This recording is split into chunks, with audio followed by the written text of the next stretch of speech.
En el caos de la Segunda Guerra Mundial, surgió un episodio que sacudió los cimientos de la historia: el bombardeo incendiario de Tokio.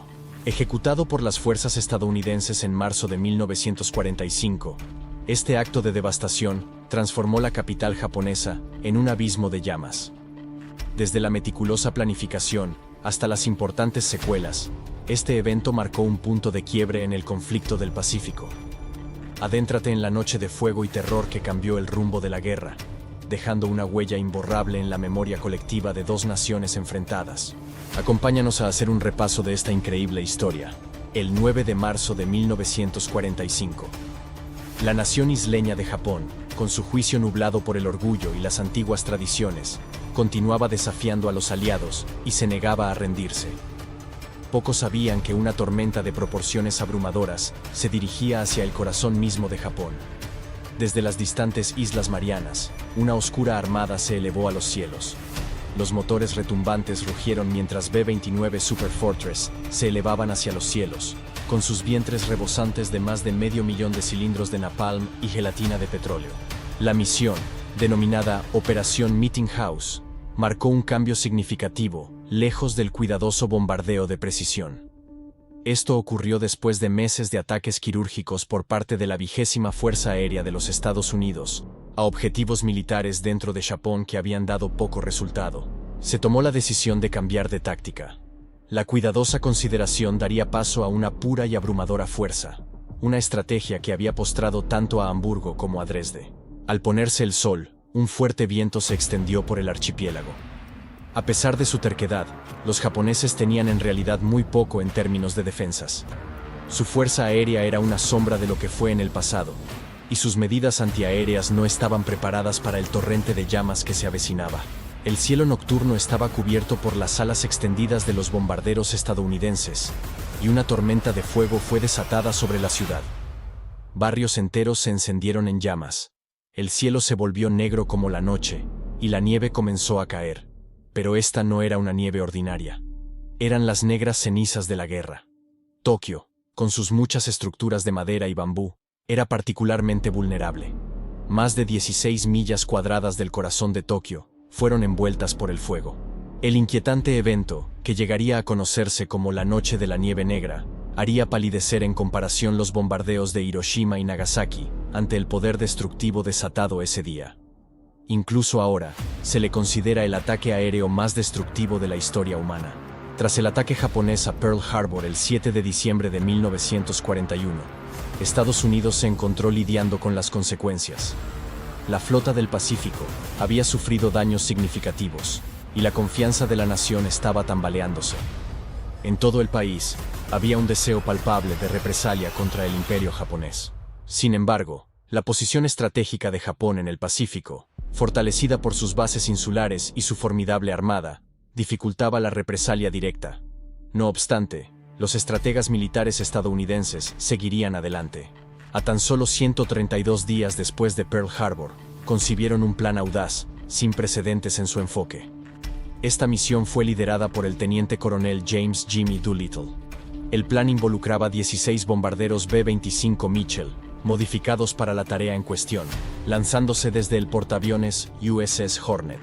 Los B-29 Super Fortress no eran simples máquinas, eran criaturas de metal y poder. Forjados en las vastas fábricas de Estados Unidos, estos colosos aliados contaban con una envergadura de 43 metros, equivalente a la de un Boeing 737. Sus 4 motores, Wright R-3350, Duplex Cyclone, rugían como fieras mecánicas, impulsando a estas bestias de acero a una velocidad de hasta 575 km por hora. El objetivo era acercarse a Japón de manera encubierta y golpear ciudades clave.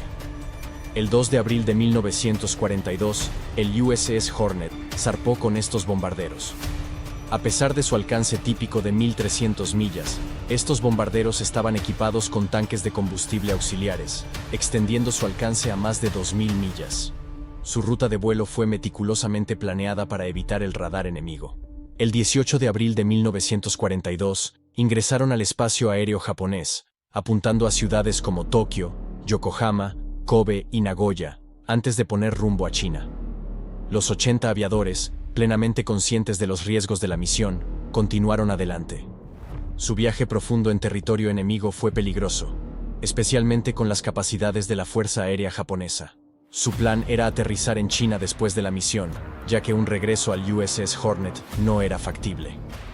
El Raid Doolittle, aunque no causó un daño físico extenso a Japón, tuvo un impacto psicológico profundo.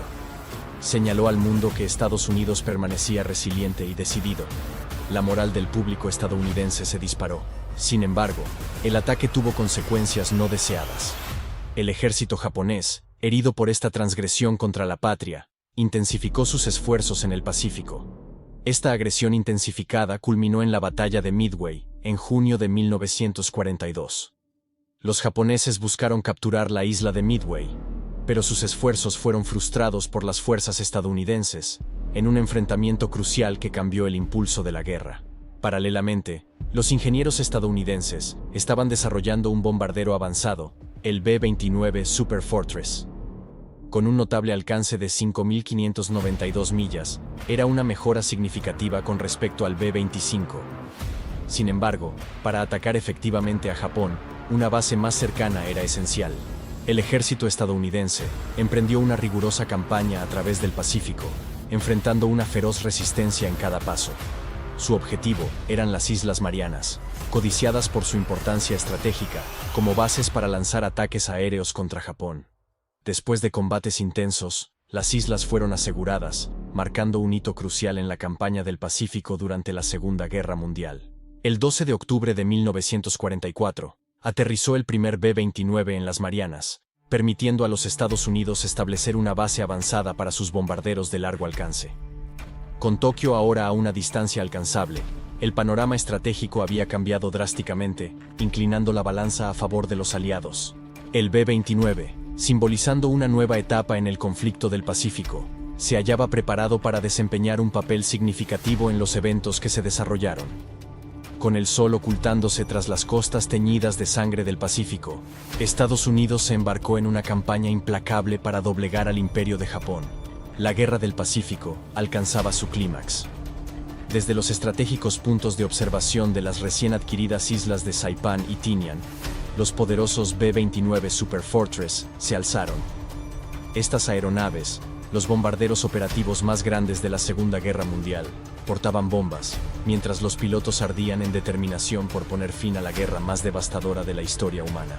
El general Haywood S. Hansel, figura clave en el desarrollo del poder aéreo estratégico, encabezó la ofensiva aérea del 11º Comando de Bombarderos desde noviembre de 1944.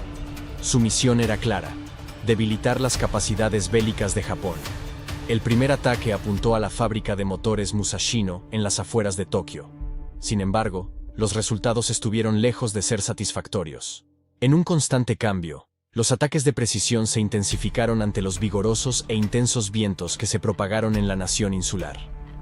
Estos vientos, combinados con el alcance limitado de la munición, condujeron a que la mayoría de los ataques no alcanzaran sus objetivos previstos, o que no dañaran significativamente la maquinaria bélica japonesa. Los cielos sobre Japón resultaron desafiantes. Los B-29, a pesar de su tecnología avanzada y su alcance incomparable, enfrentaron una fortaleza impenetrable de nubes y viento. El tiempo era esencial.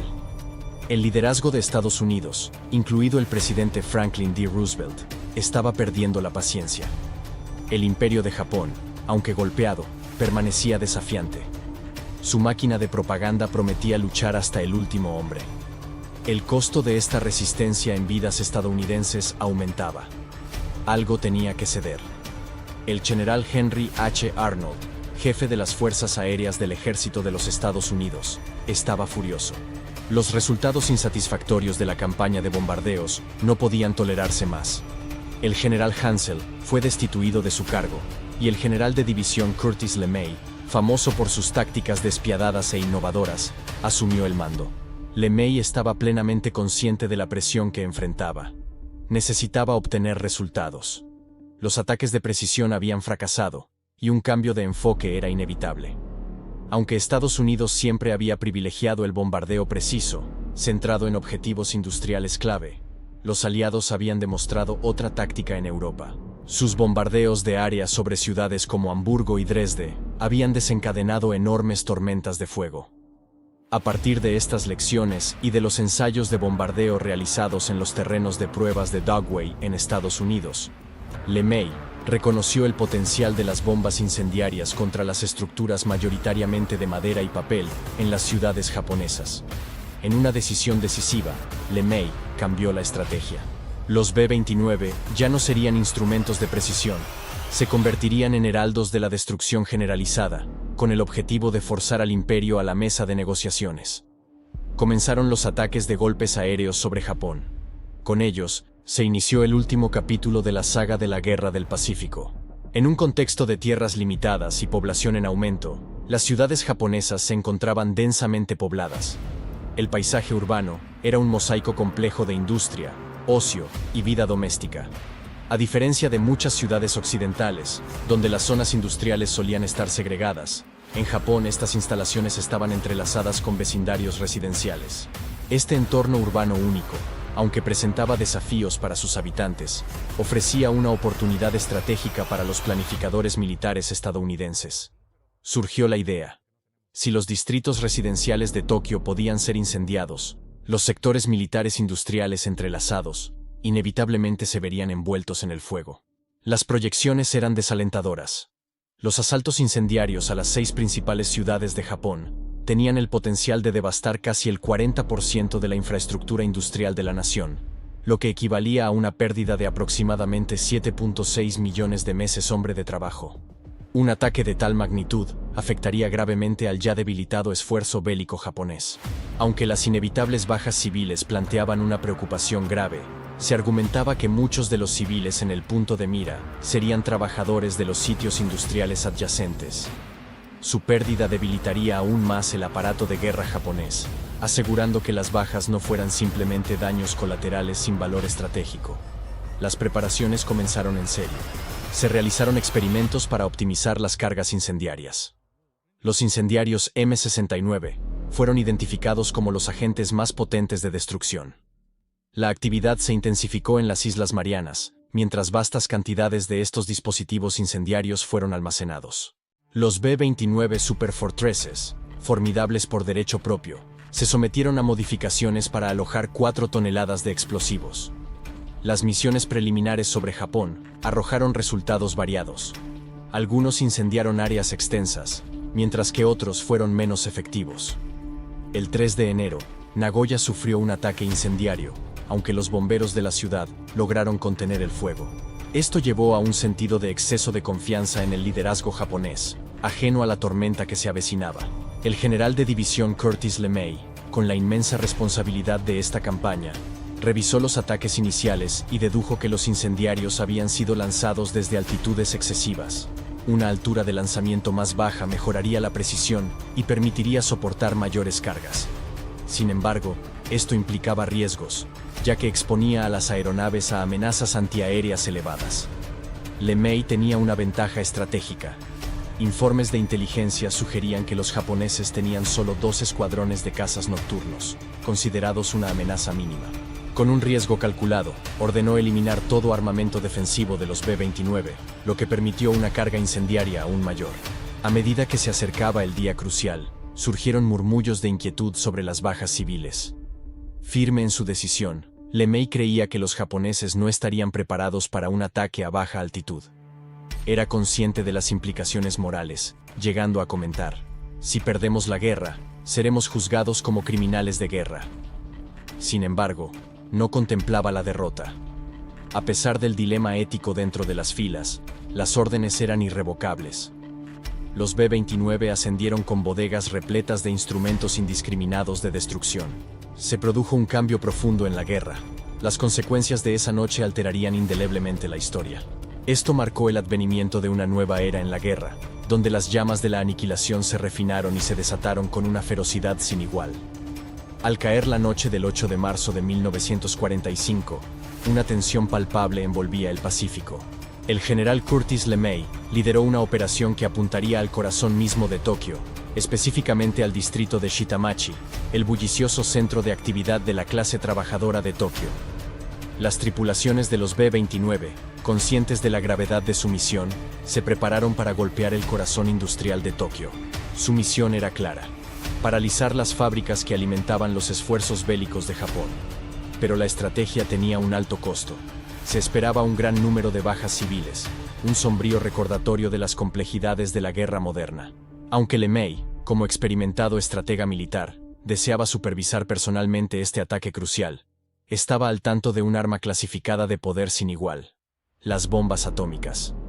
El riesgo de captura y la potencial divulgación de este secreto eran demasiado grandes. Por lo tanto, la responsabilidad fue confiada al brigadier general Thomas S. Power del ala de bombardeo 300 Fort Worth. Para las 5:00 p.m., hora de las Islas Marianas, la base aérea bullía de actividad. El rugido atronador de los 300 motores de los B-29 llenaba el aire, señalando el inicio de una operación significativa. El desafío logístico de lanzar una cantidad tan grande de bombarderos era inmenso, requería de una coordinación meticulosa. Se necesitaron 3 horas completas para poner en vuelo todas las aeronaves.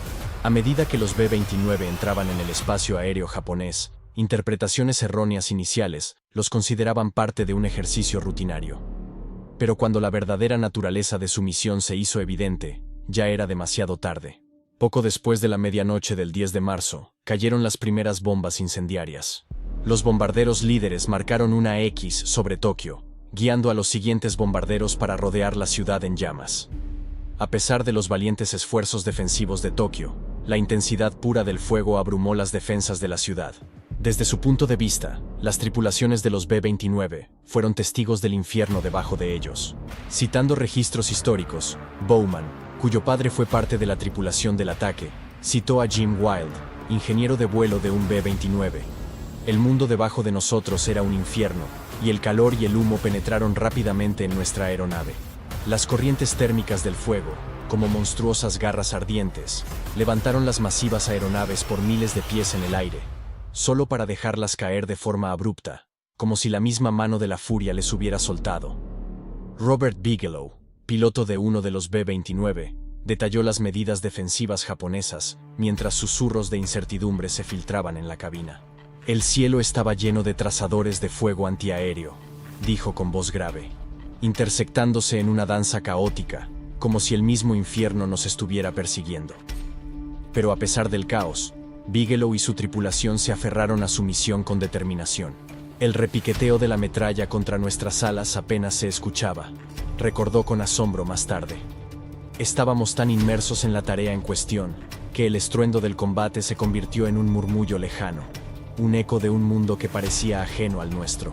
Cada tripulante, atrapado en la crisálida de metal de su B-29, era un actor en este drama cósmico de fuego y acero.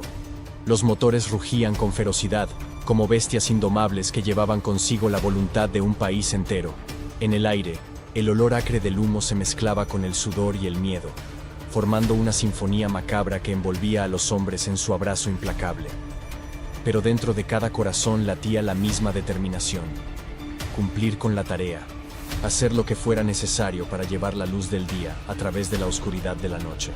Y así, mientras las estrellas observaban en silencio desde lo alto, los B-29 surcaron el cielo, sus alas extendidas como un manto protector sobre el pueblo estadounidense.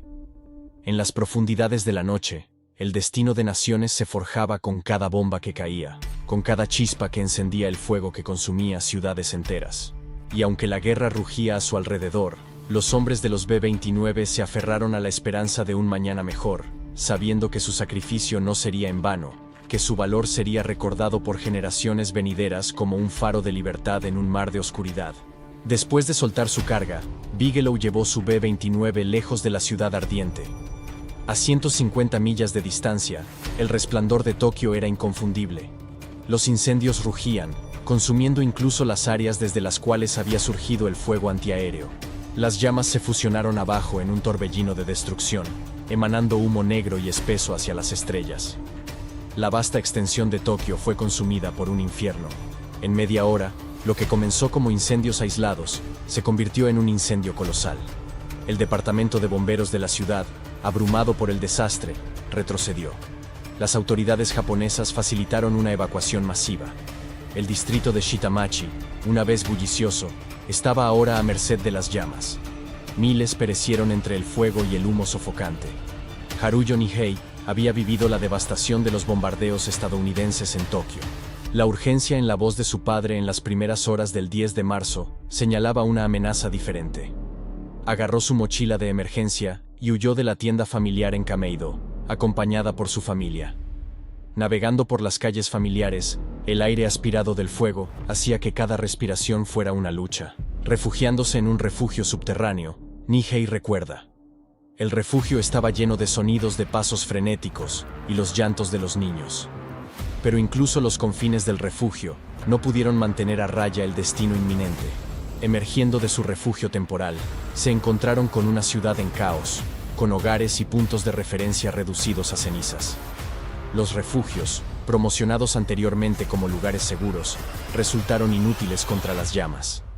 La ciudad estaba cubierta por un espeso humo, oscureciendo la visión y desorientando a los bombarderos B-29.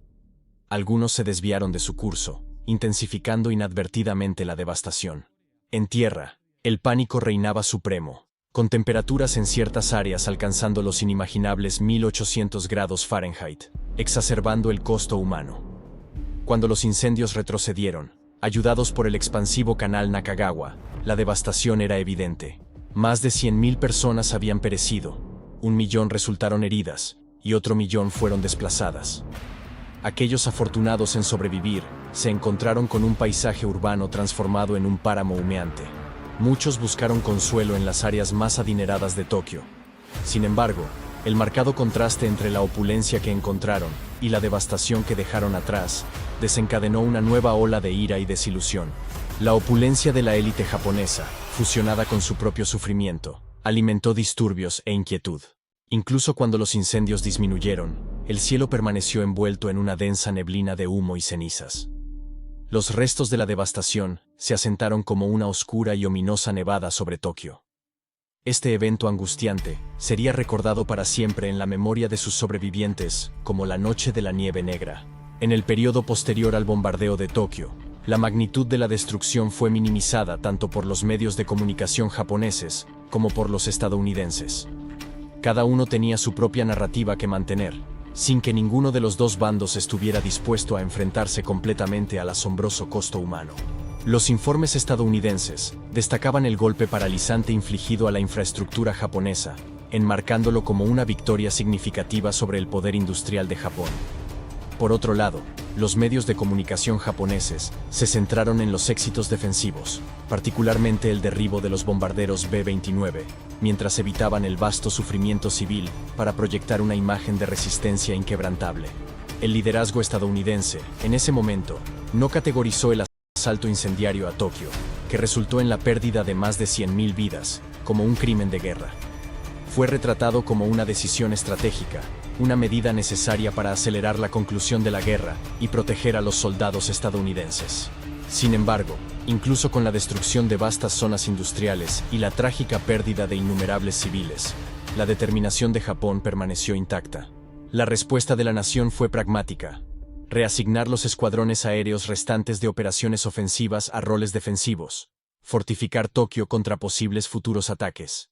Para el general Curtis LeMay, el arquitecto del raid a Tokio, la operación fue considerada un éxito monumental.